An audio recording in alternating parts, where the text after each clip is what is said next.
Bom, gente, nesse vídeo aqui eu quero voltar lá para a distribuição do princípio canônico e olhar com um pouquinho mais de cuidado a constante de normalização que aparece. Lembrando, lá a gente tem que a distribuição de equilíbrio na situação canônica. Essa distribuição de algum estado é igual a exponencial de menos beta. Aqui eu tinha a energia do estado. E eu tenho esse z, que aparece aqui embaixo, dividindo. Então, como eu quero que esse z aqui normalize a minha distribuição, eu preciso que ele seja igual a isso daqui. Z tem que ser igual a integral sobre todo o conjunto de espaços, ou seja, integral no espaço de fases, né? Exponencial de menos beta. S.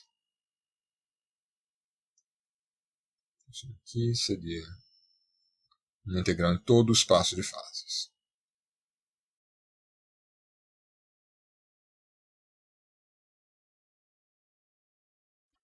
Isso aqui vai ser extremamente importante para a gente, essa constante de normalização. Ela recebe também um nome especial. Isso daqui é a função de partição canônica.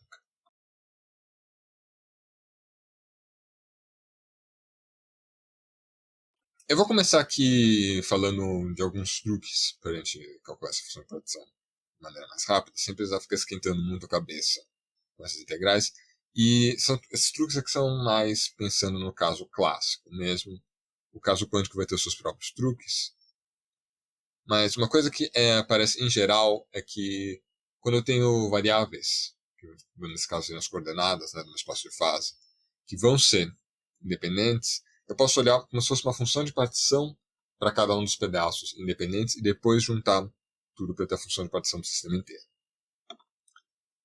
Por exemplo, aqui, voltando lá para o caso do gás ideal, tinha uma hamiltoniana, que era basicamente somatória em I, de pi ao quadrado, sobre 2n, certo? Então vamos ver quem são as variáveis que eu tenho aqui. Eu tenho as posições, pensando aqui em uma dimensão, não vou esquentar com x, y e z. Eu vou ter as variáveis de posição, x, y, e eu tenho as variáveis do momento da partícula i. Todos esses casos estão aparecendo aqui na minha hamiltoniana, só que a ideia é que os x e z estão aparecendo multiplicados por zero, por exemplo. Então você vê que eu tenho aqui os termos em H, não tem nenhum cruzado, não tenho cruzados. Eu não tenho coisas como x1 vezes x2, ou p1 vezes p2, ou então x1 vezes p2. Esses casos não aparecem na minha hamiltoniana. Então agora, quando eu jogar isso daqui lá no princípio canônico, vai acontecer que eu tenho uma distribuição de equilíbrio, x1 até xnzão, p1 até pnzão, que é basicamente uma distribuição por x1, que seria uniforme no intervalozinho que eu estou considerando que seria a minha caixa unidimensional. Então, rho de x1 até rho de xn vezes t exponencial de menos beta p ao quadrado sobre 2m até exponencial de menos beta pn ao quadrado sobre 2m. Então você vê que você tem aqui independência, ou seja, a ausência de termos cruzados na minha hamiltoniana vai me dar independência aqui quando eu for para a minha distribuição de equilíbrio. Isso daqui vai meio que acontecer também no caso quântico, e lá a gente vai ter uma interpretação mais clara, porque esses termos cruzados na minha hamiltoniana vão ser interpretados principalmente em quântica como sendo a interação entre graus de liberdade diferentes. Então, se esses graus não estão interagindo, eles vão ter uma cara independente quando eu for para o equilíbrio. Mas agora vamos ver o que eu poderia fazer, por exemplo, se eu olhasse só uma dessas distribuições aqui, separadamente. Por exemplo, só o x1. O x1 ele vai ser basicamente rho de x1 é igual a 1 sobre L, onde L seria o comprimento dessa minha caixa unidimensional, e sujeito ao x1 está dentro da caixa, por exemplo, seria entre 0 e L, por exemplo. Então, essa daqui, esse L, vai ser a contribuição do x1 para a função de partição. Então eu poderia dizer que z de x1 é igual a L, como se fosse a função de partição só dessa variável x1. Ou seja, eu estou olhando só essa coordenada, como que ela funciona, ela vai ter uma função de partição que seria L. Isso daqui vai ser exatamente a mesma coisa para todas as minhas posições. Todos eles vão ter exatamente a mesma distribuição. Olhando agora o momento, a gente vai ter aqui ρ de P1 seria exponencial de menos beta, P1 ao quadrado sobre 2m, dividido por alguma constante c para normalizar, e o P1 está indo de menos infinito até mais infinito. Para normalizar isso daqui, eu teria que integrar de menos infinito a mais infinito e um pouco dá 1. Então a gente teria isso aqui, ρ de P1 d P1 é igual à integral de menos infinito mais infinito, exponencial de menos beta, P ao quadrado, sobre 2m, dp, sobre c. Isso aqui tem que ser igual a 1. Então eu tenho c igual à integral de menos infinito a mais infinito, e menos beta p ao quadrado, sobre 2m dp. E essa daqui vai ser a contribuição para minha função de partição, só que seria, usando já como é que a carga integral raciana, 2 raiz de mπ sobre beta. Essa aqui seria o z pi. Na verdade, todos os momentos vão ter exatamente a mesma contribuição.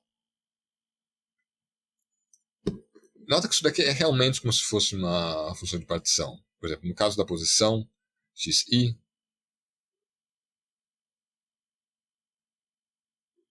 é como se eu estivesse olhando a função de partição da seguinte hamiltoniana, h igual a 0, que é exatamente a contribuição do xi para a hamiltoniana. Enquanto que no caso do pi, eu estaria olhando a função de partição disso daqui, pi ao quadrado sobre 2m, que é a contribuição de pi para a hamiltoniana.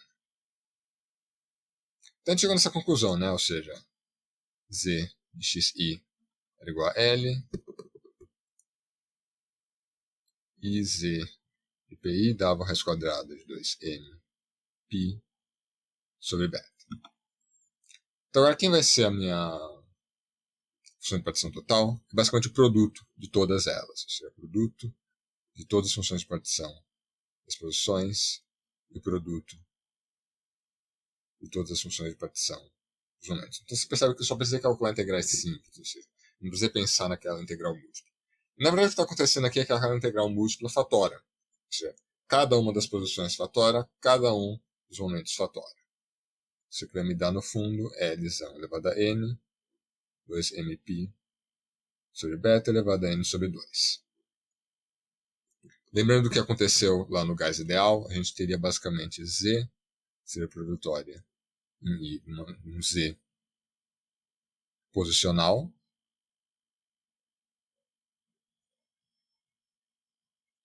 que aqui nesse caso o Z posicional seria o volume, e aqui eu teria um produto sobre as partículas e as direções D do Z de P e D. Então você teria basicamente V elevado a N. Esse Z de P e D seria exatamente esse mesmo ZPI. Então aqui a gente tinha lá 2mπ sobre beta elevado a 3n sobre 2. Ou seja, essa ideia de quebrar minha função de partição em partes vai ser bastante útil quando a gente estiver calculando a função de partição de várias outras coisas. E uma coisa que vocês podem ter percebido é, por exemplo, se eu não tenho interações entre as minhas partículas, as posições não vão entrar na minha hamiltoniana. Então, a função de partição que está vindo das posições vai ser sempre volume elevado ao número de posições. Pelo menos no caso clássico, né? E uma coisa que a gente vai ver no próximo vídeo é aqueles termos quadráticos lá vão sempre ter mais ou menos o mesmo padrão. As funções de partição que desaparecem. Então isso vai tirar também uma outra coisa que vai ser bastante útil para a gente. Vai ser a ideia de equipartição de energia. Mas isso eu vou deixar para o próximo vídeo. que eu queria falar agora é exatamente por que a gente está interessado nessa função de partição Z. E o ponto é que tem várias propriedades termodinâmicas que a gente consegue tirar dela. Agora o que a gente vai ver na próxima aula é que todas as propriedades termodinâmicas estão dentro desse Z. Tá, a primeira coisa que eu queria dar uma olhada aqui é o seguinte, só para ilustrar isso. Considera a seguinte derivada. Derivada parcial com respeito a beta, do logaritmo natural de Z. Isso daqui, usando basicamente regra da cadeia, isso aqui vai ser 1 sobre Z vezes a derivada em beta de Z. Agora aqui, substituindo a definição do Z, isso aqui vai ser 1 sobre Z vezes a derivada em beta da integral do espaço de fase de E menos beta E S. Como eu estou integrando no espaço de fase, e o beta está falando só da temperatura, eu posso passar essa derivada para dentro da integral. Então isso daqui vai ser 1 sobre Z vezes a integral em ds del beta exponencial de menos beta ES. E agora aqui vai cair esse menos ES e isso dá toda a minha derivada. Então eu tenho aqui 1 sobre Z. Passo menos para fora, aqui integral ds e de S e menos beta ES. E agora passando a minha função de partição para dentro, você vê que isso daqui é menos a integral no espaço de fase de ES vezes a distribuição de equilíbrio do estado. Então isso aqui é menos a média da energia. Que, como eu já tinha visto, era simplesmente a energia interna. Ou seja, a energia interna do meu sistema vai ser menos del beta vezes o logaritmo natural da função de partição. Ou seja, essa é a primeira coisa que a gente tem. Ou seja, a minha função de partição, quando você toma derivadas do logaritmo dela, isso daqui não só para energia, vai ser uma coisa mais geral ainda, na verdade. Você vai estar tirando propriedades termodinâmicas do meu sistema. Por exemplo, se você deriva com respeito ao beta, que vai estar conectada com uma derivada com a temperatura, só que você teria que multiplicar também pela temperatura, você vai obter energia interna. Uma outra coisa que é interessante agora é o que acontece se você toma a segunda derivada do logaritmo.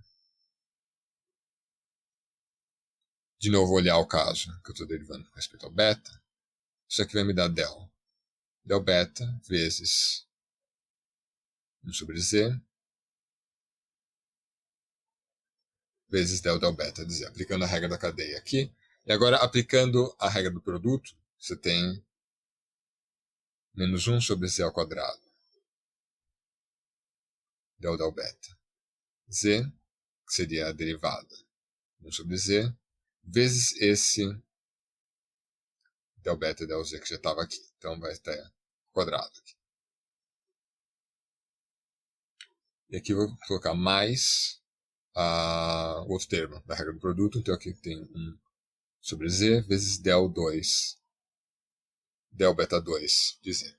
E agora vamos substituir o Z aqui. Na verdade, aqui eu já posso até escrever isso aqui, lembrando que del, quanto que eu fiz agora há pouco, del beta ln de Z, era 1 sobre Z del beta de Z, que dava menos a média da energia. Eu já posso substituir isso daqui aqui.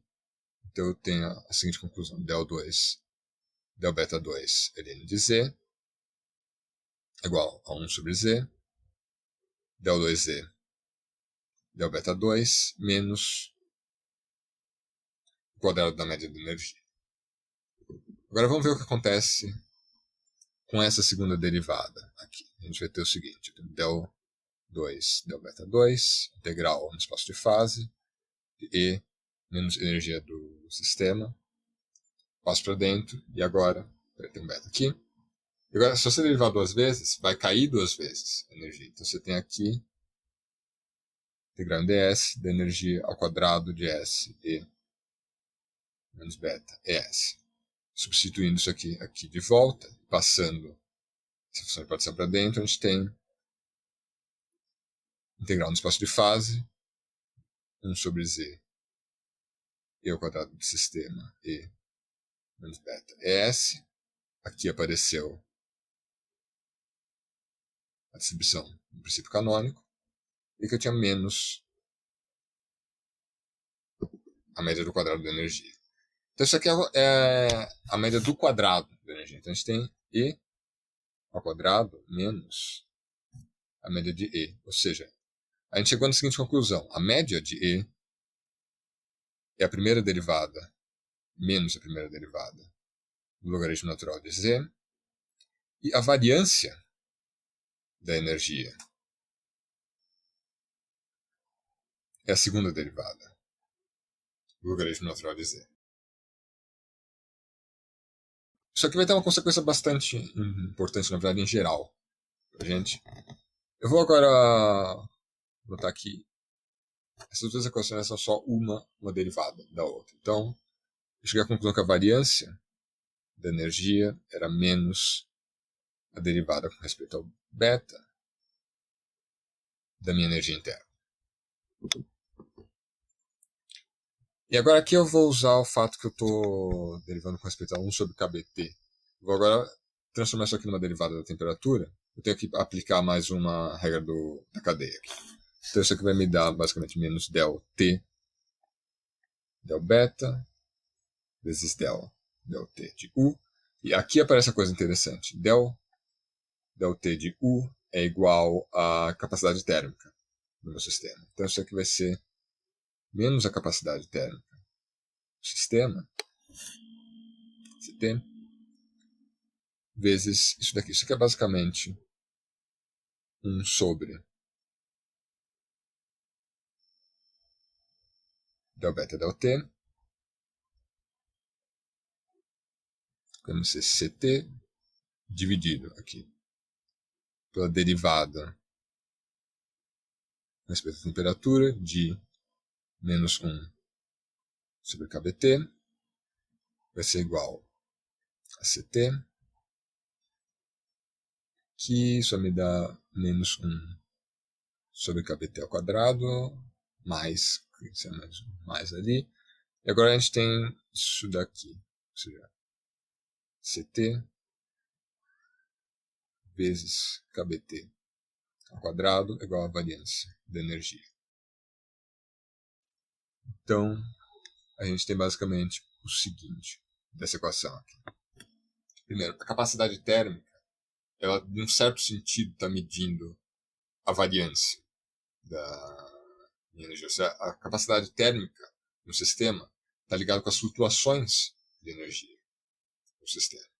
Essa é uma interpretação extremamente interessante da capacidade térmica, que não tem absolutamente nada a ver com termodinâmica no primeiro momento. Ou seja, o que as flutuações de energia vão estar a ver com o que seria basicamente como se fosse uma espécie de inércia para você aquecer. Ou seja, quanta energia você tem que dar para o seu sistema para ele aumentar em 1 grau. Ou seja, isso está ligado com as flutuações térmicas do meu sistema. Quanto maiores forem as flutuações térmicas, mais energia eu tenho que dar para aumentar a mesma quantidade de temperatura. A ideia é basicamente essa. Essa derivada aqui está ligada com as flutuações de energia. Ou seja, quanto maior, se o seu sistema ele tem flutuações maiores a uma mesma temperatura, então ele vai ter uma capacidade térmica maior. Então aí você consegue colocar mais energia realmente sem mudar a temperatura. Uma outra coisa que é importante é que a variância é sempre maior do que 0. Então, isso aqui está me dizendo que a capacidade térmica é maior do que 0. E aqui cabe um parênteses, na verdade, que isso aqui significa que a capacidade térmica de um sistema que eu consigo descrever pelo princípio canônico é maior do que 0. Se vocês lembrarem lá, por exemplo, quando estava falando da dedução do princípio canônico, eu falei que um sistema gravitacional isso aqui não funcionaria. Realmente, o sistema gravitacional tem capacidade térmica negativa em algumas situações.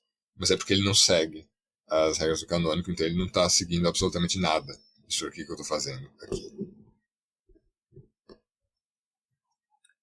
Então isso daqui é uma coisa, na verdade, universal no princípio, na situação canônica, certo?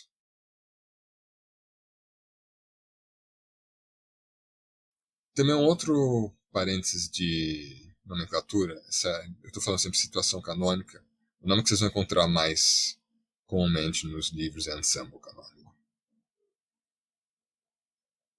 Mas eu vou entrar nesses detalhes, mas o que significa exatamente ensemble canônico uma aula mais para frente. Então, por exemplo, se a capacidade térmica é maior que zero, a derivada da energia com a temperatura é sempre positiva. Então, a temperatura e a energia sempre caminham juntas, ou seja, tem um T, um U, sempre vai ter uma coisa assim, ou seja, a temperatura realmente é uma espécie de medida de energeticidade, digamos assim. Ou seja, quanto mais energético forem as partículas do meu sistema, maior a energia interna dele e maior a temperatura. Então, por isso que a gente tem aquela interpretação de temperatura como sendo uma agitação das moléculas do meu sistema, elas estão em um estado mais energético. Bom, por esse vídeo é tudo. No próximo eu vou dar um outro exemplo de aplicação do princípio canônico.